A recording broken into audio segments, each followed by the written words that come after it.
of good topics today. One of them is on squatting and box squatting, free squatting and box squatting, and the other one is on can you gain muscle while in a calorie deficit. Is that it? Yeah, it was strength. Strength and muscle and a calorie deficit. So we go straight into it on the squatting one, okay? And let Aaron take that one away. So the main difference between a free squat and a box squat is going to be the bottom portion of the lift, obviously.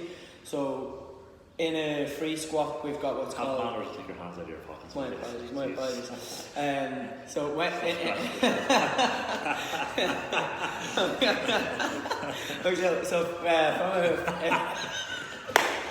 from a free squat perspective, in that bottom portion of the rep or coming from the hole, what we've got is a stretch reflex, is where we've got a lot more momentum coming from the bottom portion, and we can use that momentum to help us get out of the hole.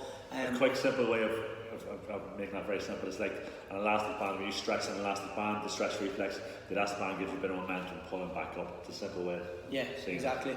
And then a box squat, obviously, then you're coming down to a dead stop, and that's obviously, from a training perspective, a box squat is probably more beneficial from a pure power and strength perspective, especially from that bottom position.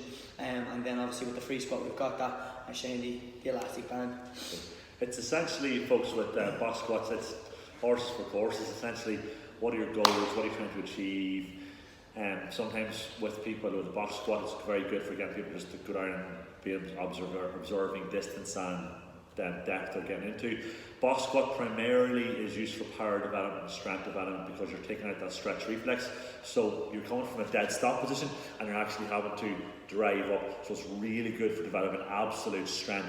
Really good for athletes in particular that need to sort of go from a standing start to an explosive movement straight away, okay, right? And both of them, it is very much an objective thing in terms of what are your goals. If your goals are glute development, quad development, hamstring development, you want to work your abductors, it's completely different. Depends on what you're doing, because there's so many different variables that you can do add to squats. You can have your heels elevated, you can bring your feet wider and narrower, make them more quad dominant, go to a front squat. There's so many different things, and it's a very, very hard thing to sort of say which is better. Yeah, as you said, it comes down to what your goals are and what you're actually trying to achieve from that specific movement, and that completely depends on the person themselves. As Shane said, a box squat would be more so, it would kind of lean towards more athletes and sports people. Now, I'm not saying that it doesn't have its benefits for the average Joe, but just from an athlete's point of view, they're looking for speed off the mark, just pure power.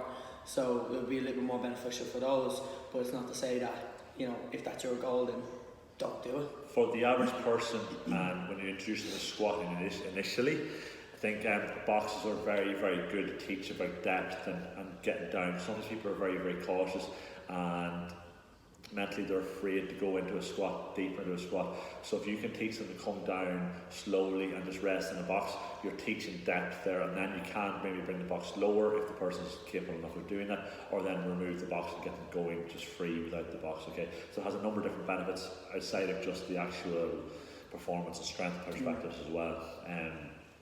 Now we're happy enough to actually maybe do a video on squatting maybe, a technique video on squatting, and maybe we'll do that with a few of the lads maybe in the next week or so, and we'll post a video of squat technique and the different variables and what you might use squats for. And that's one thing as well. Before you go free squatting, barbell squatting or box squatting, I would always learn how to literally just squat first.